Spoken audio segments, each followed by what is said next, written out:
आज काय संध्याकाळी जेवणासाठी बनवले ते पाहूया. तर मस्त अशी ज्वारीची भाकरी बनवली. तर शेवटची भाकरी भाजून झाली आहे. गॅस बंद करूया. तर आपल्या भाकरी तयार झाली आहेत. त्याच्यावर खायला मी मस्त अशी झणझणीत अंड्याची आमटी गॅसवरती शिजायला ठेवली आहे. तर अंड्याची आमटी पण तयार झाली आहे. गॅस बंद करूया. तर मस्त अशी भाकरी आणि अंड्याची आमटी तयार झाली आहे. तर ताट घेऊया. ताटामध्ये प्लेट ठेवूया. पहिल्यांदा एक भाकरी आपण मोडून ताटामध्ये ठेवूया. तर भाकरी मोडली आपण ताटामध्ये ठेवूया. नंतर प्लेटमध्ये आपण अंड्याची आमटी वाढूया.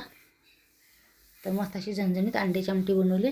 तर अंडं वाढल्यानंतर आमटी वाढूया. परत आमटी वाढूया. नंतर एक अंडं वाढूया. तर अंड्याची आमटी वाढून झाली आहे प्लेटमध्ये. तोंडीला कांदा आणि लिंबू ठेवूया. तर दुसऱ्या प्लेटमध्ये एक भाकरी आपण मोडून ठेवूया. तर जेवणात ताट तयार झाले. अंड्याची आमटी आणि भाकरी खायला मस्त लागते. या जेवायला आवडलं तर लाईक शेअर